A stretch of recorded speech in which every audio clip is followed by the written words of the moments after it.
came to commemorate and celebrate our first 100 years service. Pass those to order. The consonants of this patron saint, we pray that the resources provided for those in the armed forces, and particularly the engineers, will contribute to the betterment of humankind. Through Jesus Christ our Lord. Amen.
Dwells. God is within her, she will not fall. God will help her at break of day. Nations are in uproar, kingdoms fall. He lifts his voice, the earth melts. The Lord Almighty is with us. The God of Jacob is our fortress. Come and see the works of the Lord, the desolations he has brought on the earth. He makes war cease to the ends of the earth. He breaks the bow and shatters the spear. He burns the shields with fire. Be still and know that I am God. I will be exalted among the nations. I will be exalted on the earth. The Lord Almighty is with us. The God of Jacob is our fortress. Amen. With distinction in both world wars, operating forestry companies, building and operating railways, constructing field defences, roads and bridging, providing water and power, and a host of other engineer activities. They cleared minefields to enhance the mobility of our forces and carried out demolitions to impede the enemy.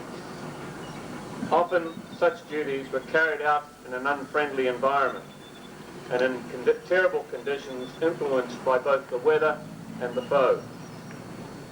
Equally, our record in Korea, Vietnam, and over the past 15 years in a host of peacekeeping missions is testament to the Corps' dedication and professionalism.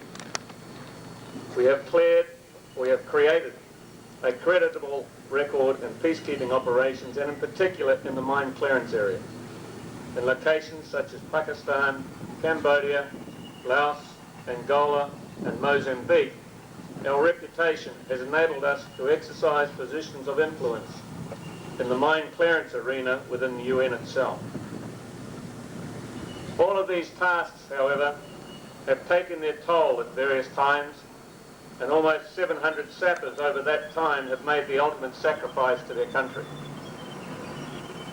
It is they to whom we owe a debt of gratitude today, and today along with representatives from our brothers from Australia, Britain, Canada, and the United States, we recognise that sacrifice in this ceremony. To close, I can think of nothing more apt than to recall Lawrence Bunyan's immortal lines. They shall not grow old, as we that are left grow old. Age shall not weary them, nor the years condemn.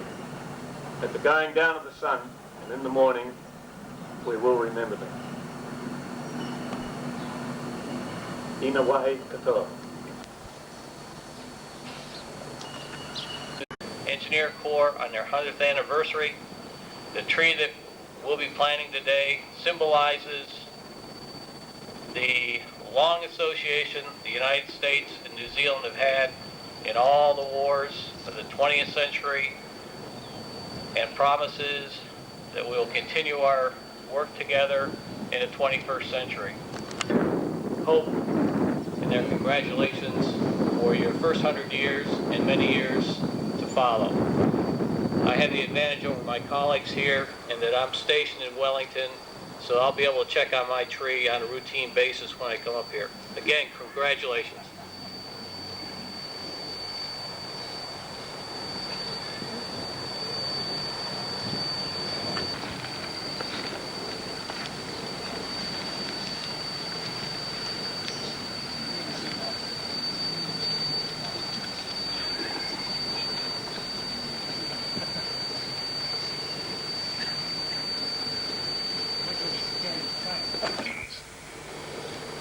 Of the New Zealand engineers. Our history goes back to the middle of the 1800s. We were instrumental in working very closely with New Zealand and its engineers in the latter part of that century, culminating in the Second Boer War. Since the Royal New Zealand Engineers history perhaps started officially in 1902, we have worked together on an enormous number of operations. Many of my soldiers today have worked closely with many of you. And I bring from the United Kingdom the very best wishes and the congratulations of not only the Corps of Royal Engineers, but the whole of the British Defence Forces to you on your centenary. And we look forward to working as closely with you over the next 100 years as we have over the last. Ubique.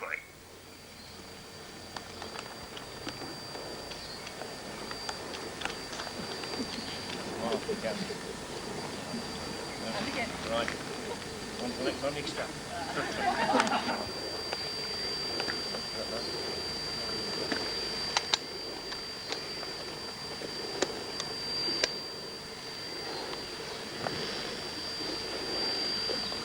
Engineers, friends of the New Zealand engineers. As the Canadian representative here today, Chief Engineer of the Canadian Military Engineers, it is indeed my privilege to also congratulate you on 100 years of service. Service to your country, service to the world. We're making history again today. It seems that engineers have made history in every corner of the world. I had the privilege yesterday of visiting your National Museum in Wellington. History is what we're all about here today. Our two armies have fought in many of the same wars. As engineers, we've shared many of the same pains, sorrows, trials. I say again, it's my privilege to be here to congratulate you on behalf of my countrymen, on behalf of the Canadian Military Engineers, for 100 years of dedicated service. I tell you, well done. May there be many, many more. I would like to take this opportunity, since we are talking about history, to make a presentation to your Colonel Commandant. As you may know, it is the Canadian Military Engineers Century of Service celebration next year. I would like to present to you, Brigadier, a set of the history of the Canadian Military Engineers. We'll keep it out of the rain as much as possible.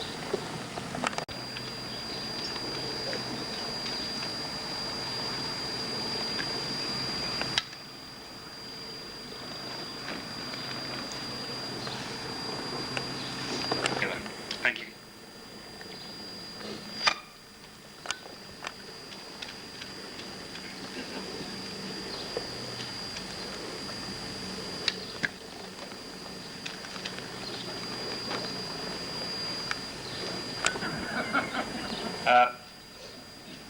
I conclude, and it's going to be very quick, because I said to the Padre, as I looked at the weather before we started, I said, what's the wet weather plan? He said, talk faster. I would recognise that this is our last day of this century for us, but it is not the last day. And tomorrow we start the next century. And in 100 years' time, I would like to think there'll be another bunch of people standing out here doing the same sort of thing, recognising the efforts of those who went before them. And if I could just echo the CO's words right at the beginning, it is that the efforts of those and the efforts of yourselves that'll set the stamp for the future. Thank you very much. Far as you dare, for you cannot go beyond the reach of God. Give as extravagantly as you like, for you cannot spend all the riches of God. Care as lavishly as you are able, for you cannot exhaust the love of God. Keep discovering the good within you, knowing God is always with you. And the blessing of God Almighty, the Father, the Son, and the Holy Spirit be amongst you and remain with you always. Amen. School of Military Engineering. We'll move to the left in file. Left, turn. By the left, quick, march.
Shoulder out!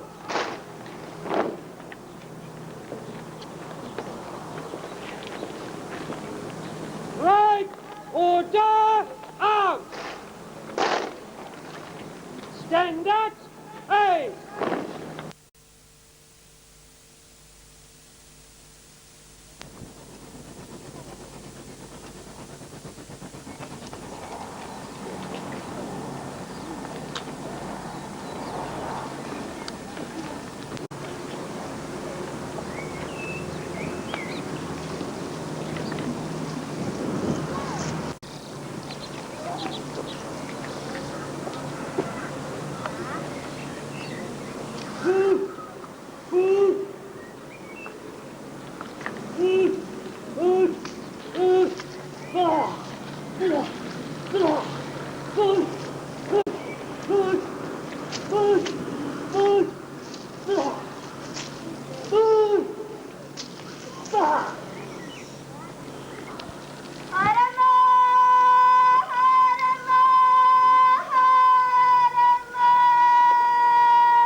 Parade!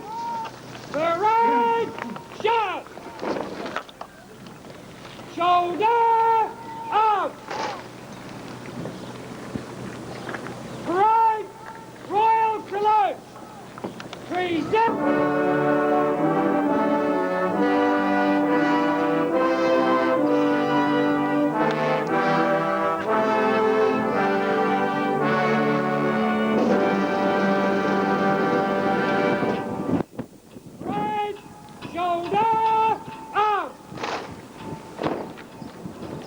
Officers will take post in close column.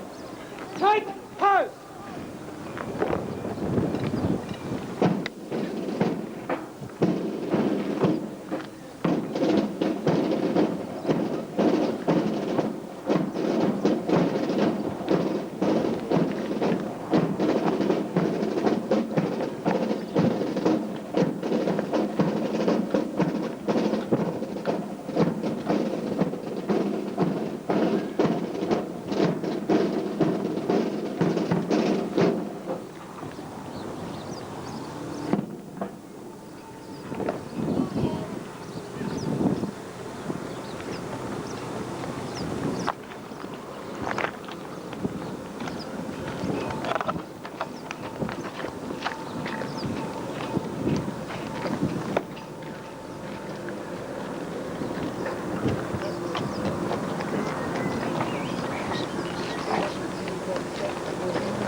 in line and slow and quick join the School of Military Engineering leaders.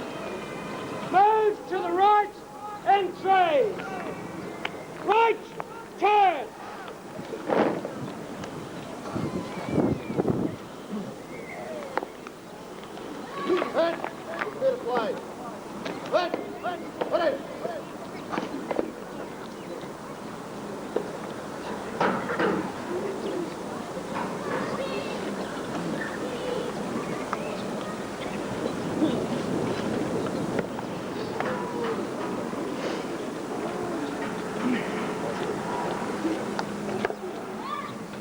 Number 1 troop, fire the left.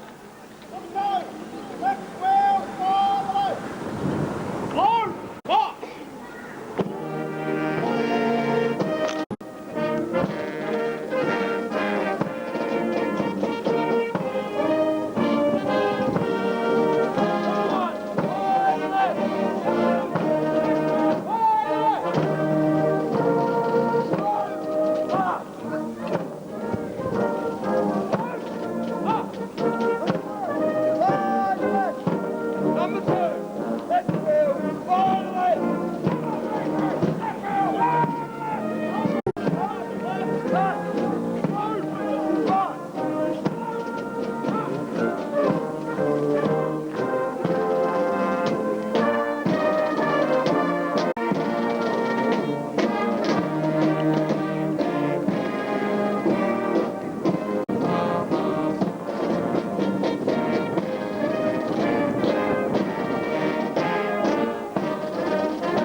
will take post in review order.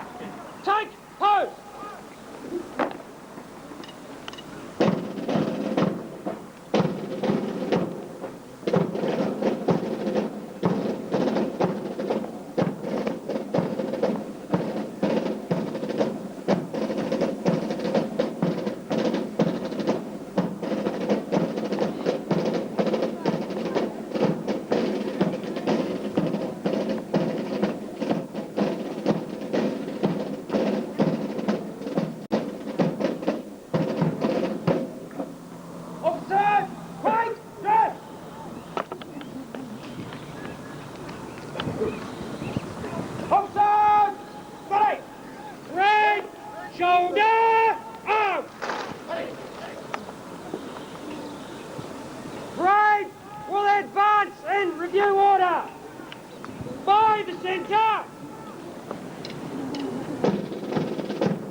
Your Excellency, I invite you to dress the parade. Now I stand aside at ease. Parade! Stand out! Hey!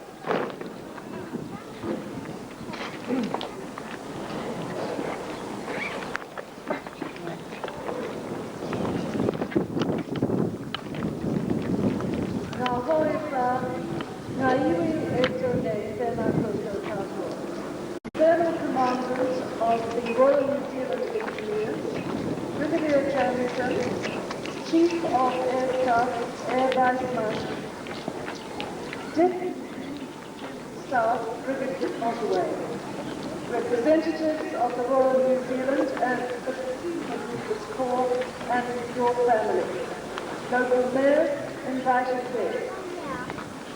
First, may I thank you for your very warm cheers. The wonderful, the stand was written especially for this occasion. It was a truly stirring moment for us. It's a pleasure, indeed, to attend the centenary celebrations of the Royal New Zealand Engineer Corps. It's also a very great pleasure to review a parade of such high standard. Today is a truly proud moment for the New Zealand Army and for all New Zealanders as we celebrate the outstanding contribution that the Royal New Zealand Engineers have made to the security of this country and to others overseas. Since 1902, Royal New Zealand Engineers have been the backbone of New Zealand military operations. It is, of course, always said that you are first in and last out, and for that I thank you for your skills and for your courage. The Corps has made an immense contribution to many conflicts over the years, to the Allied efforts during both the First and Second World Wars, and it has a changing security needs of our days in those times. Your motto, Iwikwe, Inawahi Katoa, could not be appropriate. SAP has served all over the world, and you continue to do so today in the Pacific, in the Middle, Antarctica, Afghanistan, and East Timor, to name just a few destinations. And you often leave behind something to mark your passing, a bridge, roading, water systems, or a path clear of mines. Your positive contribution to many communities of the world are enduring memorials of your willingness to help others. Your legacy is a better way of life and progress towards peace. I'm aware that your immaculate turnout today is perhaps not your typical garb. You're rather more likely to be covered in mud, dust or water as you go about your work. But I've got no doubt that you wear your uniform today with pride and with the respect that it deserves. On behalf of the Colonel-in-Chief, Her Majesty Queen Elizabeth II, may I congratulate the Royal New Zealand Engineer Corps on an outstanding 100-year service to this country. I wish you successful centenary celebrations and continued good fortune in your future service. Kia ora koutou.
Here's the car.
Shoulder out!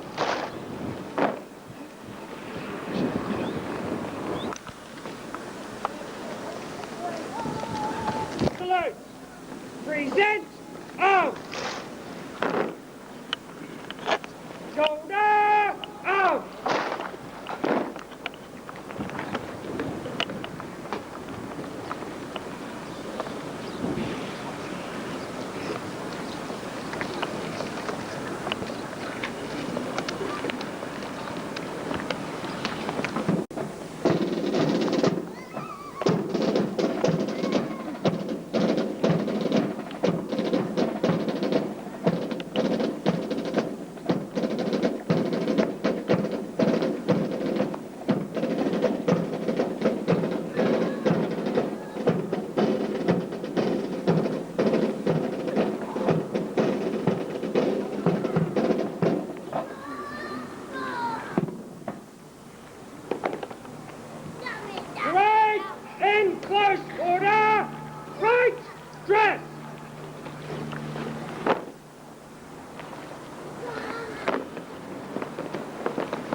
infantry. Right turn.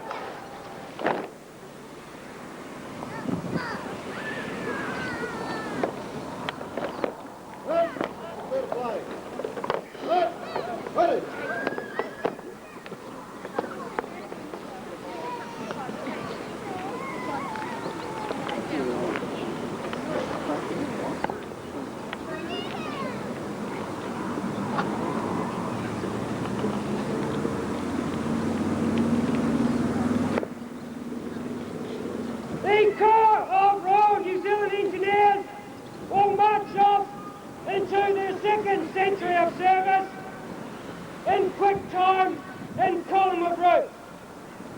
In a walking katoa. By the left.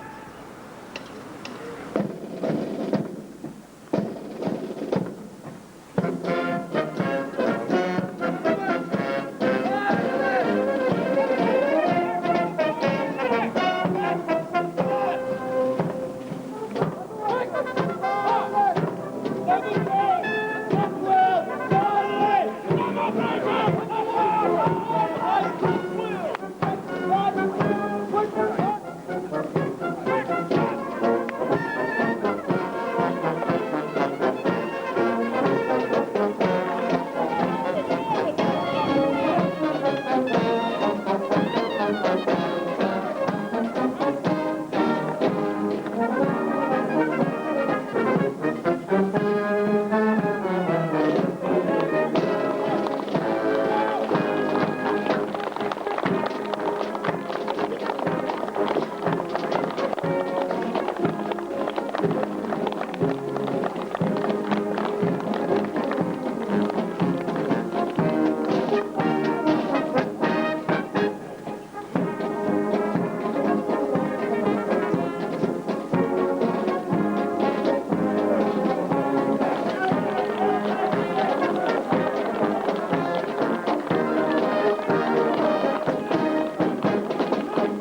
Bill, please.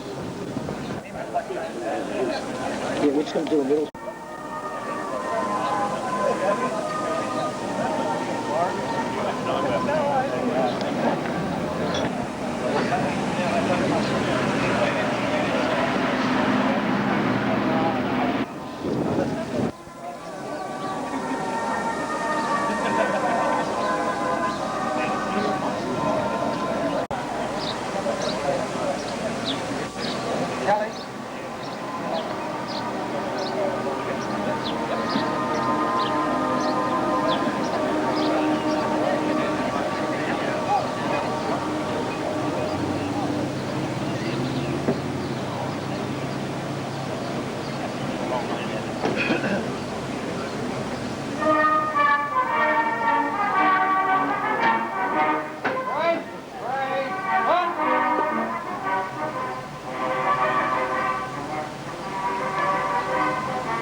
Incoming! Check the stop there! I'll stop first.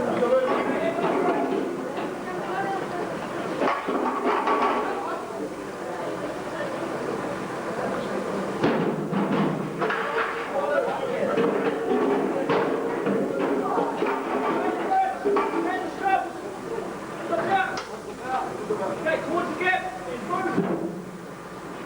Slow down, slow down, slow down. Okay, check the stop there.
This Class 70 bridge covers a span of 15 metres, strong enough to carry the largest size main battle tank, approximately 70 tonnes.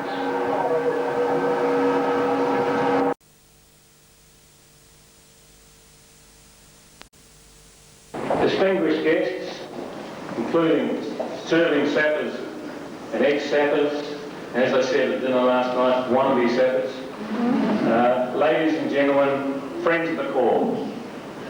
Yesterday, the Corps of Royal New Zealand Engineers celebrated its 100th birthday, completing a century of service that can be looked back upon with considerable pride. Even before being granted royal assent to use the title Royal, the Corps was making its mark on this nation. In the latter half of the 19th century, many of the roads, bridges and telegraph lines built and laid between main centres were undertaken by armed constabulary units under military engineer supervision. In the face of the perceived threat from the Russians during the Crimean campaign, the coastal defensive system in the late 1800s was constructed and maintained by the New Zealand engineers. Entering into the 20th century, we witnessed a growing dependence on the citizen soldiers, the territorial force, throughout the fledgling army. And there were few regular units by the time that World War I erupted in Europe. Nonetheless, the Corps was quick to respond, and the deployment of armed troops to the German West Samoa included railway troops, signallers and field engineers. Engineers accompanied the Mounted Brigade when it deployed to the Middle East, with troops later seeing action in Gallipoli, where they were employed primarily on trench construction, line laying and water supply duties. On its return to Palestine, the Mounted Brigade was reinforced with 2 field companies, and then later on the Western Front, the Corps' involvement again included field defences, line laying, water supply, railway ops and tunnelling. The period between the wars again saw major retrenchment and a reliance again on the citizen soldiers throughout the army.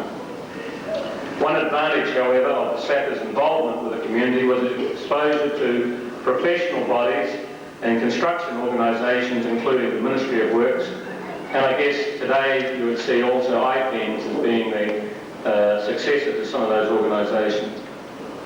This exposure and the large number of professional engineers throughout the territorial force would prove its worth in the next major conflict, when New Zealand again quickly pledged its support to Britain.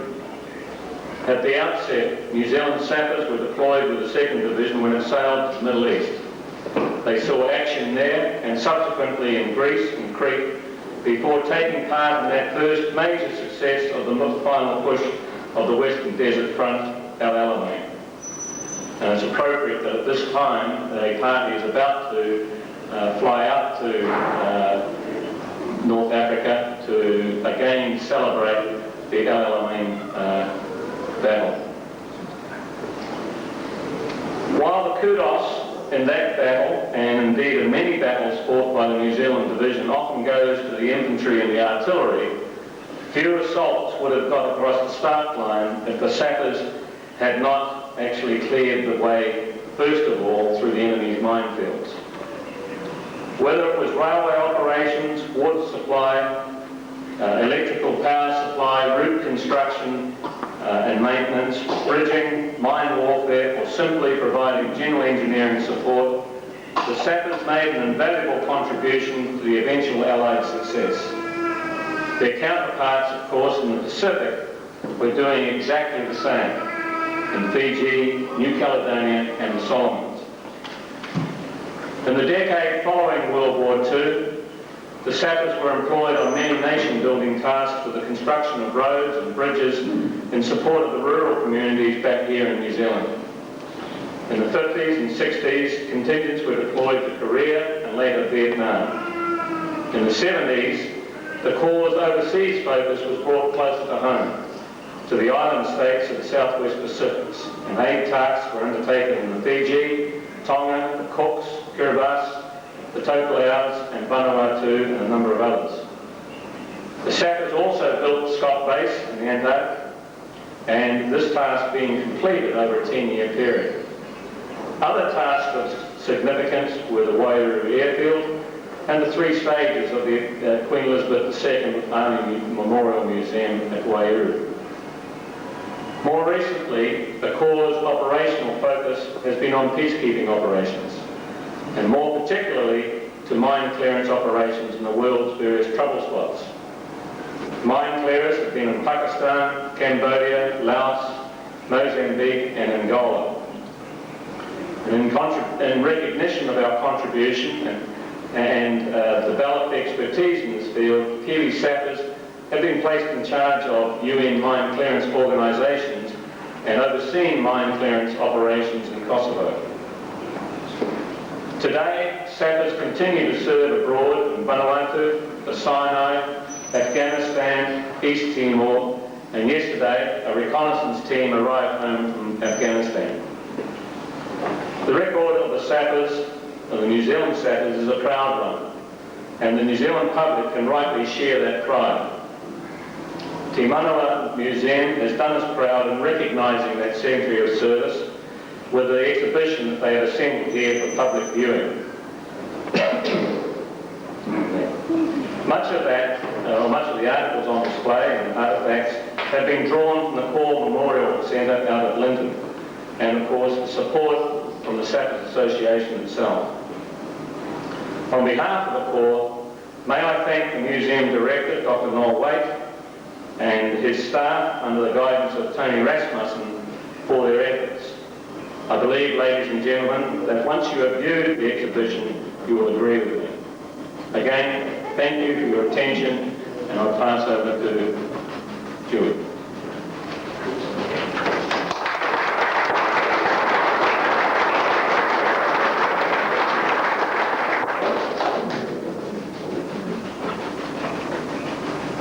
Thank you for your kind words.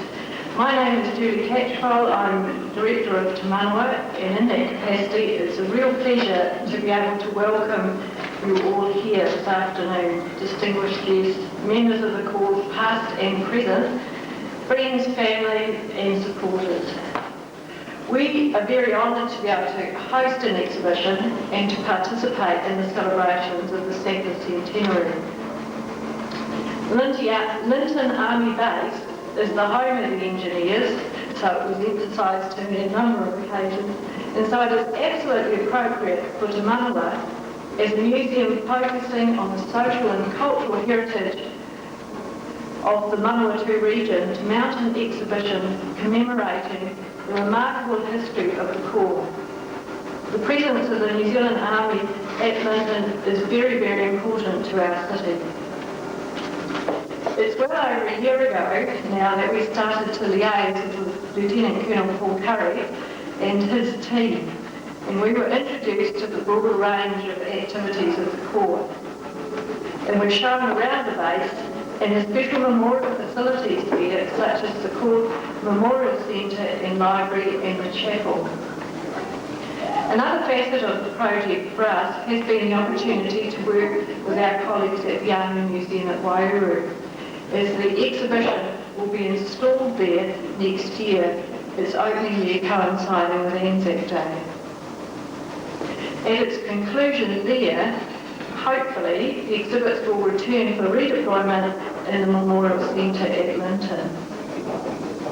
The exhibition officially opens here today and will be on display for 6 months. After we've had the opportunity to look at the exhibition, which you'll find upstairs, refreshments will be served in our atrium, around here.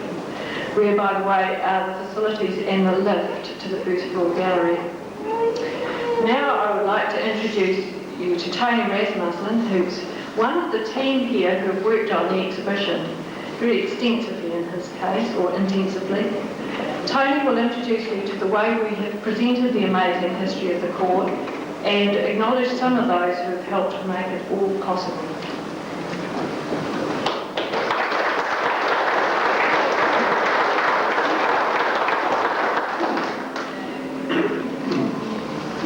Thank you, Julie. I would like to thank you all for joining us here at Te Manawa today to celebrate the opening of a century for the Corps of Royal New Zealand Engineers. This year is unique, not only in the history of this Corps, but also for both the Australian and Canadian Army Engineers. We're pleased that representatives from both bodies have been able to attend your week of celebrations, along with those from the United States and Great Britain. Welcome to Te Manawa.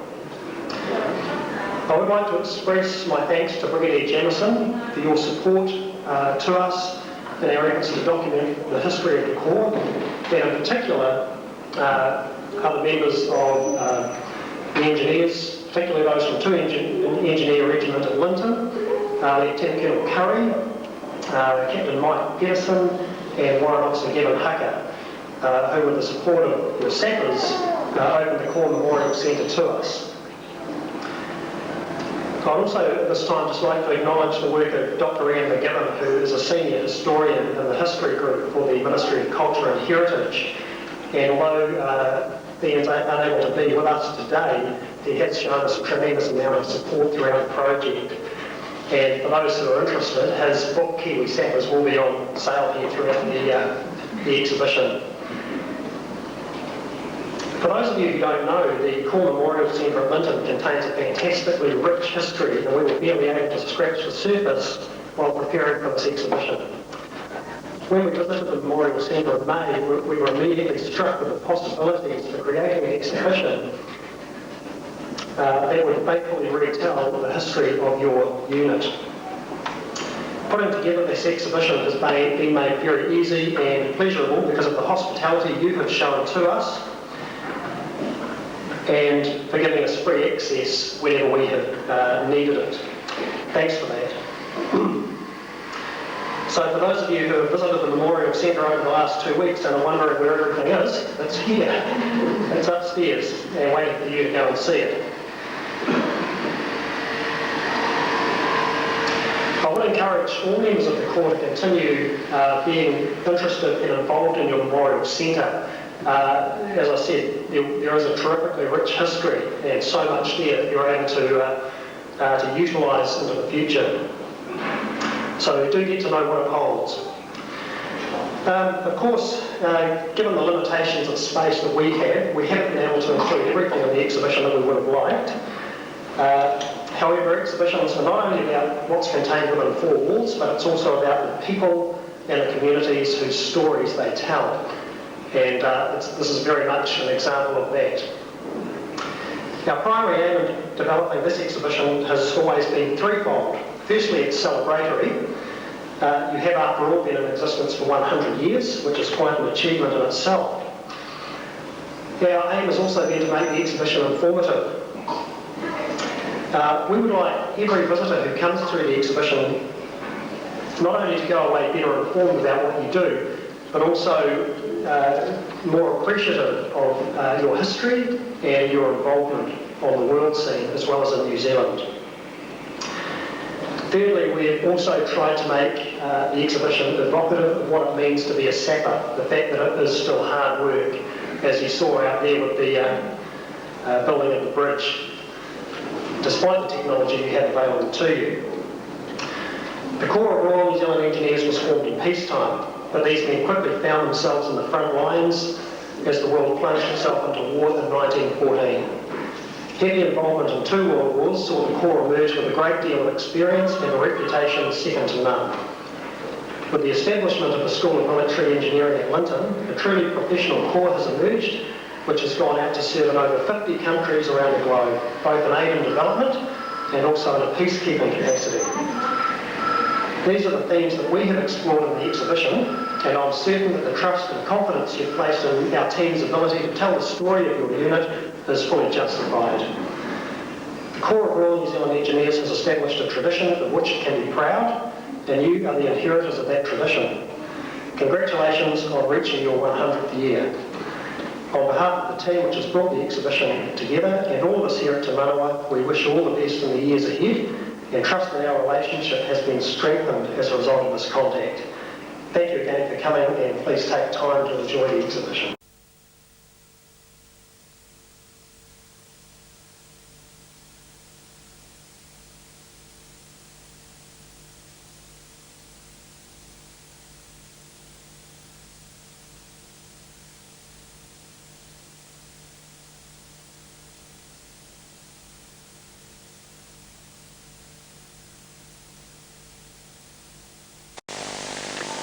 This type of Bailey Bridge was first used by New Zealand engineers on the 27th of November 1943 to cross the Sangro River in Italy.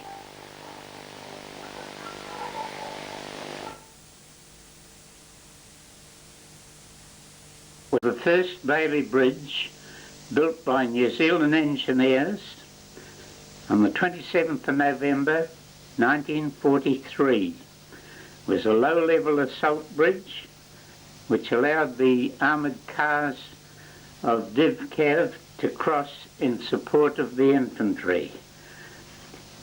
The following day, this double 110-foot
before the dinner, an official photograph.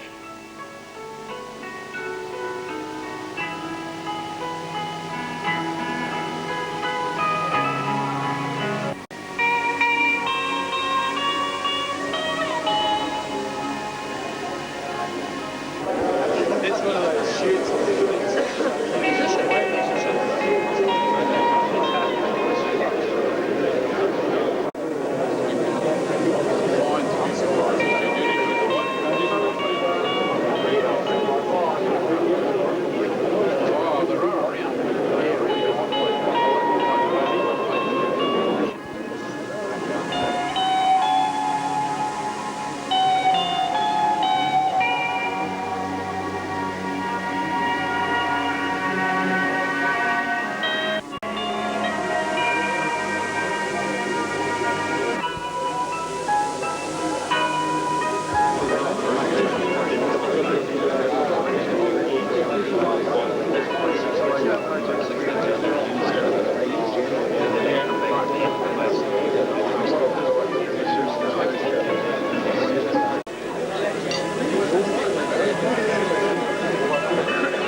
The meanings today of the engineer haka which you saw on the parade. This is an explanation of the engineer haka. Here's an overview. What I'll talk about is its name, where it came from, and how the haka was created, and the meaning to some of the actions within the haka. Its name. The engineer haka is called kai pu ka,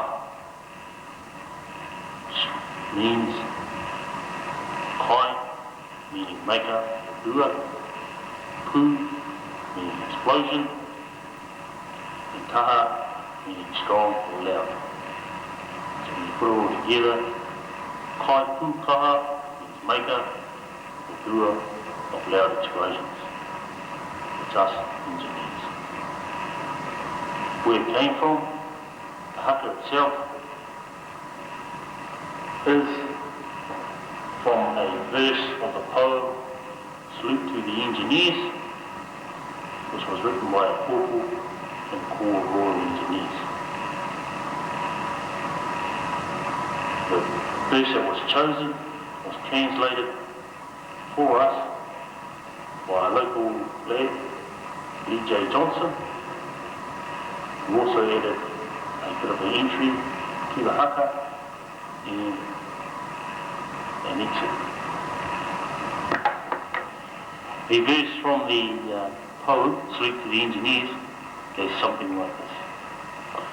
Oh, they look like tramps, but they build your camps and they sometimes lead the advance. They sweat red blood to bridge the flood, to give you a fighting chance. Who stays behind when the going gets hot to blow the roads in the rear? So tell your wife she owes your life to some muddy old engineer. Some dusty, trusty, croaking, joking, muddy old engineer.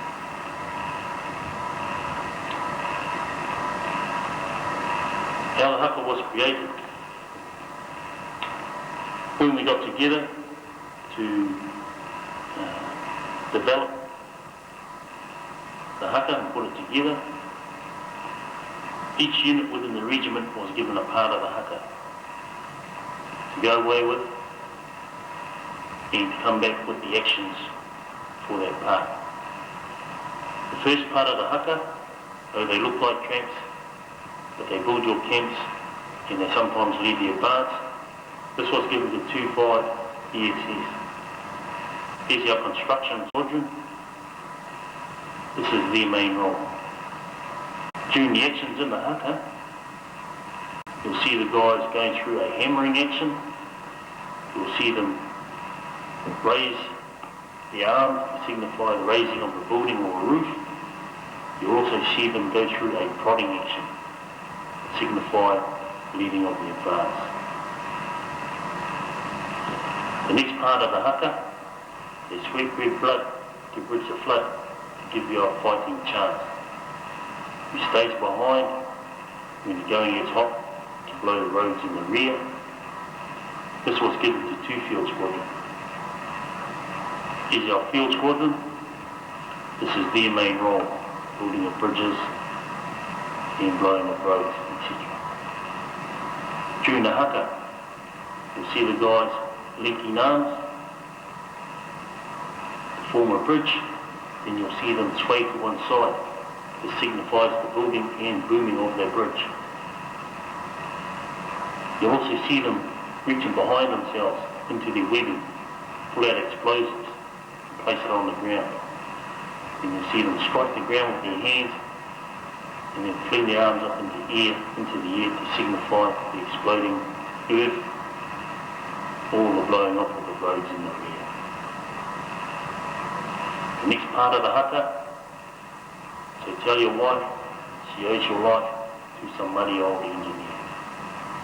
This was given to Squadron Headquarters in SME. Here's the welfare unit and trainers of the sappers within the regiment. These lines were appropriate for them to put actions to. The last part of the haka, some dusty, crusty, croaking, joking, muddy old engineer. This part of the haka took a lot of discussion to come up with the actions, because there is no action for to describe a joking or a croaking or a busting. What was decided, that is these words sum up what engineers are, or the essence of what an engineer is. We decided to put good engineer actions to it. So in this part of the haka, you'll see the guys dusting themselves off, brushing the dust off their shoulders. You'll see them doing a paddling action, and you'll see them doing a digging action. The last part of the haka is what Mr. Johnson added to the poem. Kia mo, kia ita, kia mo, kia ita, motu. This translated means unite, hold fast, and be fulfilled.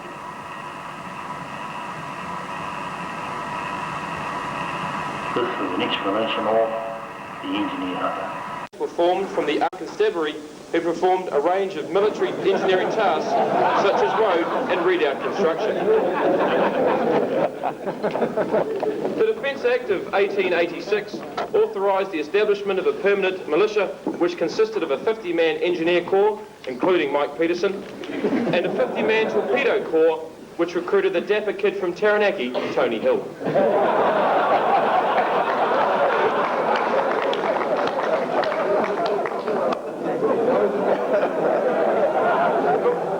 These were not easy times for the engineers. A lack of officers and men meant the amalgamation of various corps, including the engineer and the torpedo corps. This later became known as the No. 2 Service Company. In 1898, the men serving in No. 2 Service Company were given the title of sappers. The Boer War saw sappers deployed to South Africa, not as engineers, but as mounted infantry. The RNZE's only engineer contribution was a solitary officer, Lieutenant R.B. Smythe, who unfortunately arrived too late to see any action, much to the amusement of his colleague and close friend, a young Lieutenant Reg Barrett. Not all the New Zealand's military engineers were included in the RNZE. Engineer volunteer units were formed as early as 1865. The first of these was the Canterbury Engineer Volunteers. Later volunteer engineer units were formed in Auckland, Thames, Wellington, Nelson and Dunedin.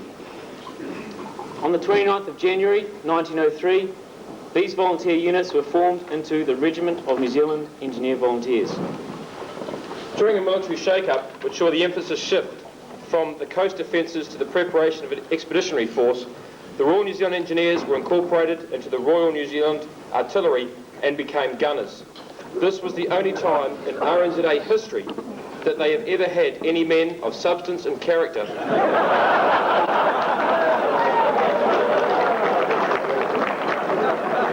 The military engineer flag was now being flown by the citizen soldiers. The volunteer force was renamed the Territorial Force, and in 1909, the 4 engineer companies, 1, from the main centre of Auckland and one each from the three lesser centres, Wellington, Christchurch and Dunedin, became the Corps of New Zealand Engineers.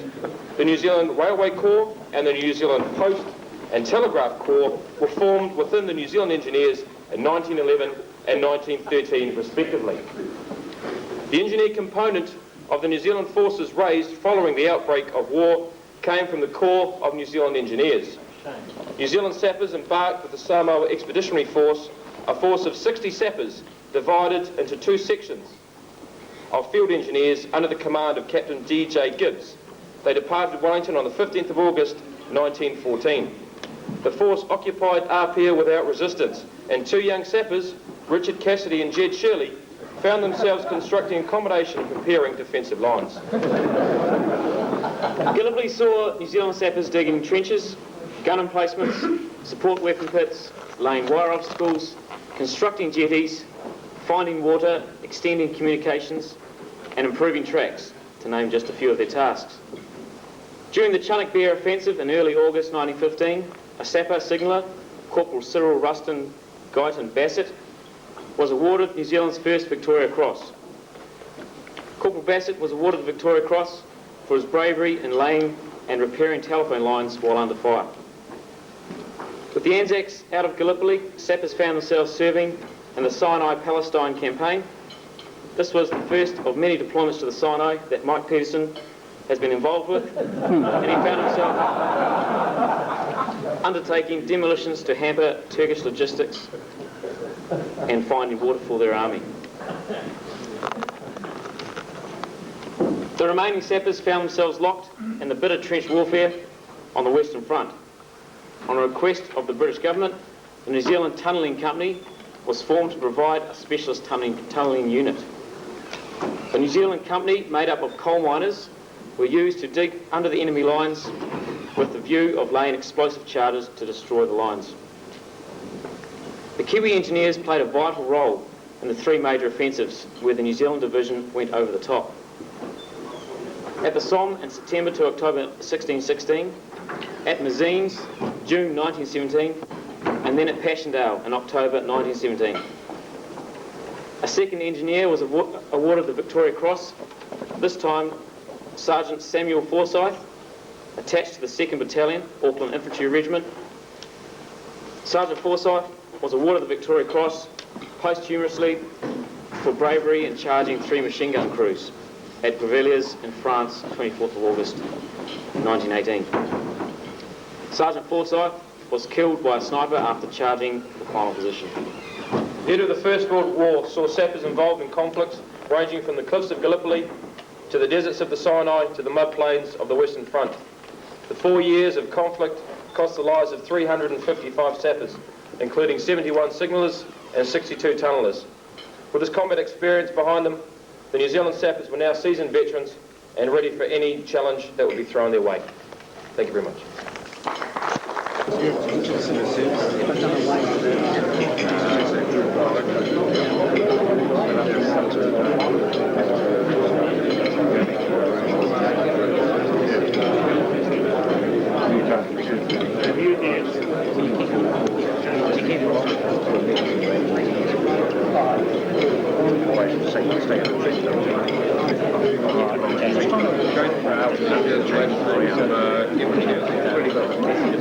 Hope you didn't get that mouthful, Jim. The woman outside wants to know if her husband's here. So what about the sound?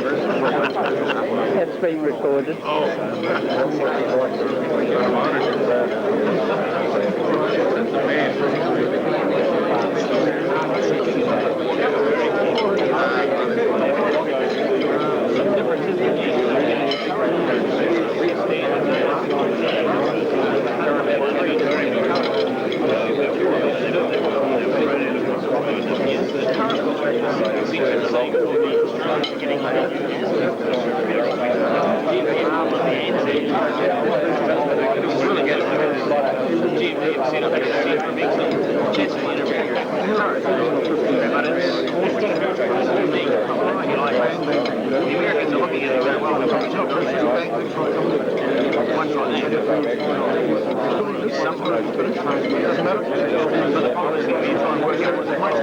Some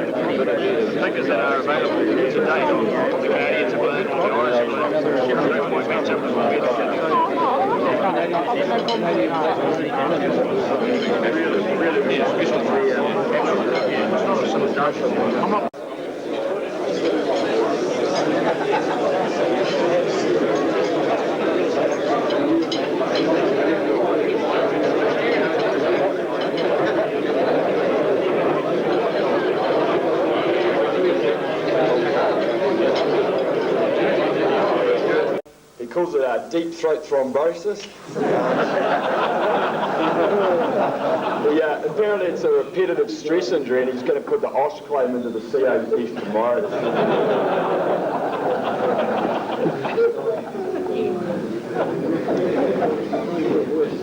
We're just going to cover briefly a couple of the highlights of the interwar years, and then a couple of early deployments that the New Zealand engineers partook in the start of the Second World War. Then Matthew will then go on and look at something from a family history point of view, from an uncle that served in the Second World War there. There weren't too many highlights of the interwar years, and we did have a couple of videos that we were going to show. They did get stopped at the censorship. Needless to say, as it says there, compulsory military training stopped. The depression of the early 1930s had a large effect on the engineers as it was at that stage. For example, in 1930 there was around 700 sappers. By 1931 that number had dwindled down to 121 because of the depression and other factors like that. Financial and political pressures put a large burden on the training and that was able to be partaken, and the New Zealand Army were not allowed to openly train for an overseas deployment, which is quite bad.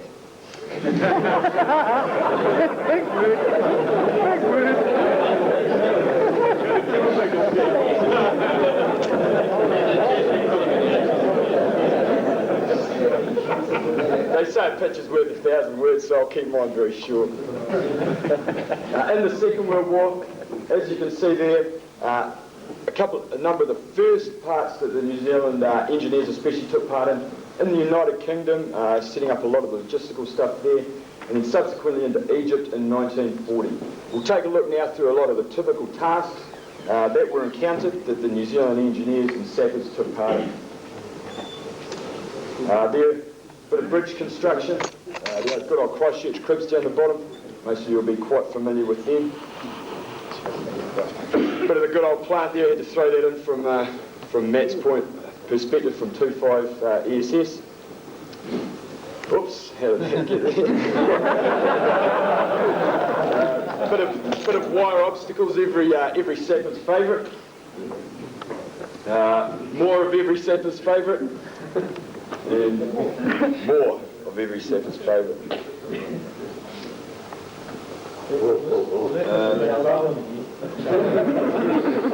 Bit of port construction there.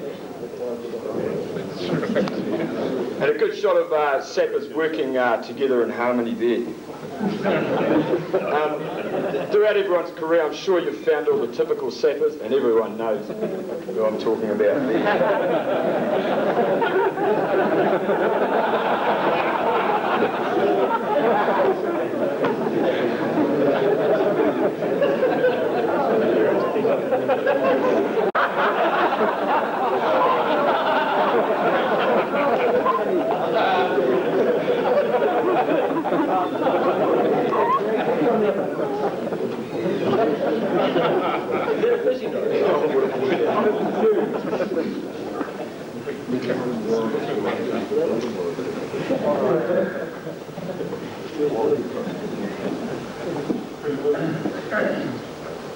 I mentioned before the training standards that we now have. This is back early on when the OSH first came out.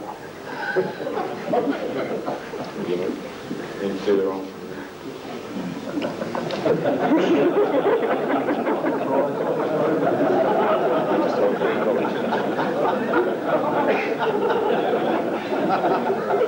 There's a myth or a conception, I think, in the Army about a lot of our equipment. It dates back a long time. Well, we're about to quash that misconception here right now, while we have the chance amongst so many engineers.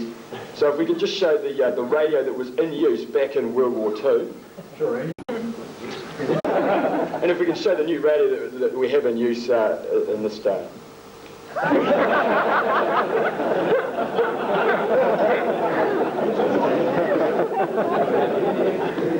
I'll now pass on to Matt for a further briefing.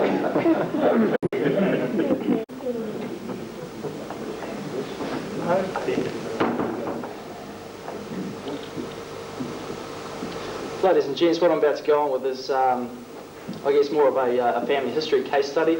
Specifically, I'm going to look at the water supply debt that was obviously responsible for water supply in the desert campaign in Egypt. Put a pipeline in from Alexandria that ran north to the front line, and a great uncle. He's still alive today. However, I haven't really made the time to get really any technical background to the slides I'm about to show you. If you want to add to it, then please speak up. However, it's going to be more of a pictorial walkthrough. And that almost like some sort of resemblance to some of the Missourian ditching equipment. Maybe Mike can speak up on that, I'm not too sure. So yeah, my great uncle is a part of the 18 Army Troops company, and he was working with a water detachment in the Alexandria out through Egypt. You can get some sort of an indication of the logistics requirements for the placement of this pipeline back in the stores area that you see there. And obviously they lacked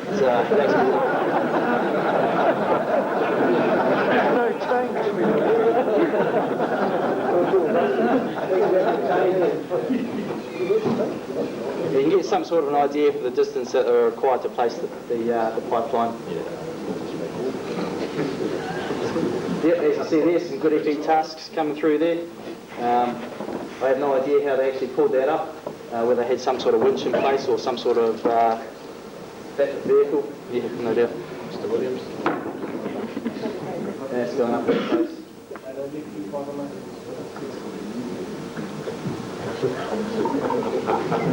That's probably a bit unfair, he's not that old. And that's the water towers finally erected. This day and age with Osh in place, probably a bit dodgy I'd say, but I'm sure it did the job back in the wartime.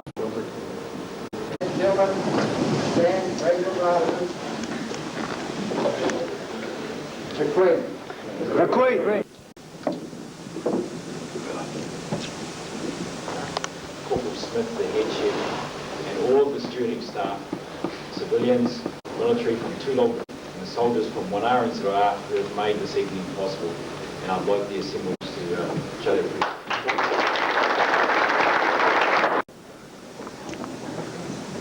Colonel Commandant, Deputy Chief of General Staff, representatives of Engineer Corps from overseas, distinguished guests, Commanding Officer, members of the Corps of Royal New Zealand Engineers, ladies and gentlemen.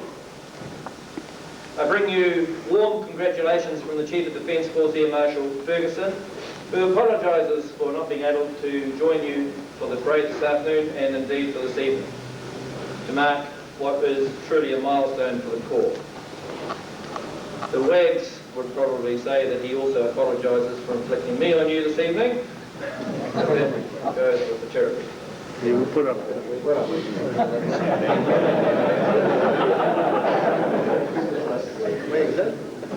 I have a rather short version here, but I'll come to it. A centenary is a remarkable achievement in anybody's books, and I can only echo the remarks made by Her Excellency on this afternoon's parade, and congratulate past and present members of the Corps for developing, fostering, participating and leading the Corps to this milestone. It is perhaps even more of a milestone making 100 years when you consider that the pace of change in the more recent times has gone up notch by notch, and yet the Corps has remained steadfast, or should that be holdfast, and retained its place while at the same time adapting to those changing times. In this your centennial year, you have cause to reflect on what has gone before, and it is difficult for us in 2002 to cast our minds back to 1902, even though the young officers were trying to do that for you. King Edward VII was on the throne of the British Empire, having taken over from Queen Victoria the year before. In New Zealand, the population was a paltry 820,000. King Dick, Richard II, was the premier. Farming was the predominant activity and the creator of wealth of this country. Richard Pearce and the Wright brothers had not yet flown. But I can tell you that the forerunner of the Royal Air Force, and therefore the Royal New Zealand Air Force, the Royal Flying Corps, has a historical link to the Royal Engineers, because on April in 1911, the Air Battalion of the Royal Engineers was formed, and that became the foundation of the Royal Flying Corps, which of course served in the First World War. And of course, the young officers would have picked this up. Well before that, it was the engineers who had commenced flying in the balloon. And I also note, which they did have a picture of, the naval connection, which is around the early torpedo boats.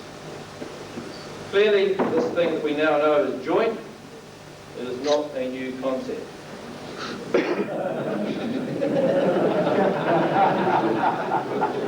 And I note also that the tune of the regimental march for the Royal Engineers is known as Wings.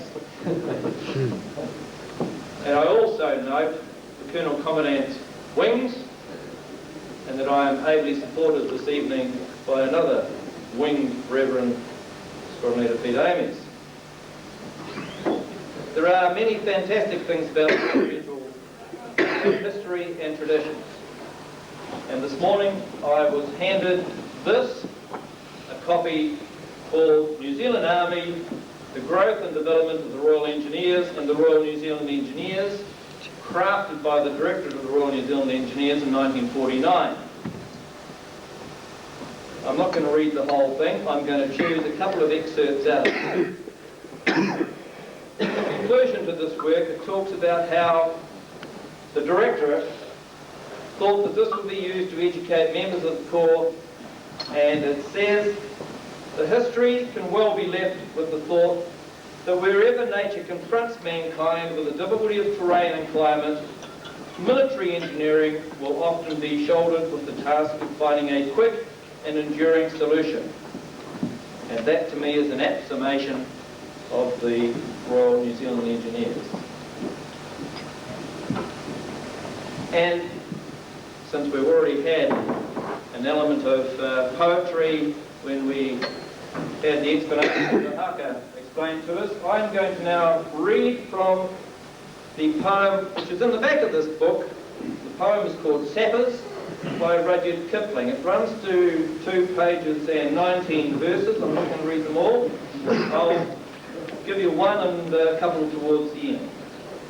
When the waters were dried and the earth did appear, it's all one, says the sapper. The Lord, he created the engineer, Her Majesty's Royal Engineer, with the rank and pay of a sapper. They haven't no manners nor gratitude too, for the more that we help them, the less will they do.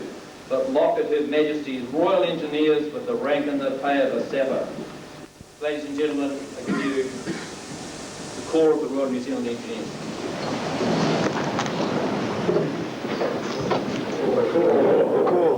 Cool.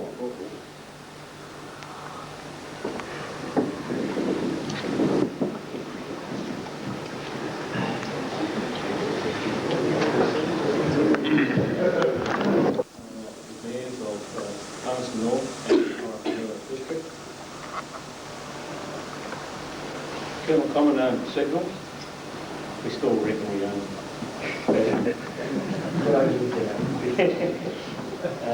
fellow sappers, past and present, and the rest of you who probably are wannabe sappers, and if I haven't missed anybody else, ladies and gentlemen. First of all, For Air Vice Marshal Hamilton, thank you very much for your kind words. I was sort of thinking we probably couldn't have the answers for a while. But thank you. I'd also like to note today that it's the day before Len Bradford Smith turns 86. Len's still about 14 years short of the century, but we'll come back and celebrate you event. I have a message to pass on from Her Excellency, Governor General, who says, as New Zealand Commander-in-Chief, I congratulate the Corps on the Royal New Zealand Engineers on 100 years of service to this country. Since 1902, your reputation for loyalty, hard work and integrity has grown with decades, here and across the globe. You have worked alongside other members of the New Zealand Armed Forces to make a significant contribution to world security, often at the expense of time with your loved ones. Those sacrifices are acknowledged and appreciated by all New Zealanders. I hope these centennial celebrations deliver happy memories for all taking part in them. I wish you all the very best in your careers in the New Zealand Armed Forces and continued good fortune wherever those careers may take you. Now, we've heard a number of speeches and tributes over the past few days, and those of you who head off to Te Manawa opening on tomorrow, you'll probably hear another one, on the achievements of the Corps, and some of these did pretty well too. Big thanks must go to the persons who have organised all the centenary activities that are taking place now and carry on tomorrow. A lot of people put a lot of time and effort into this. More importantly, the man who managed to do it, or somehow still, I'm sure, planning his next trip to the sign-on. Mike Garrison, please stand up.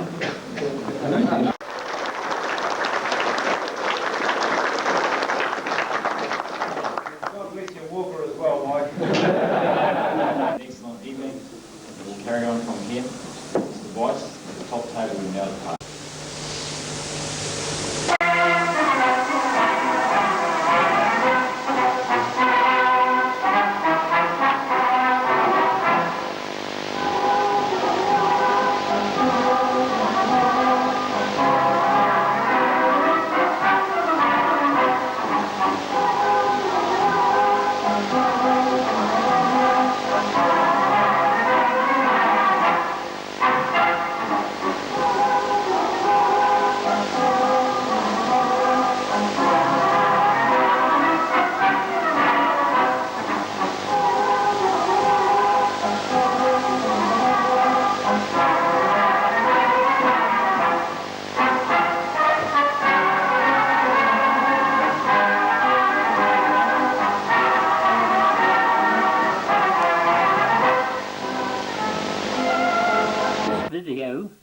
Has been made with a great deal of help and cooperation from Mike Peterson.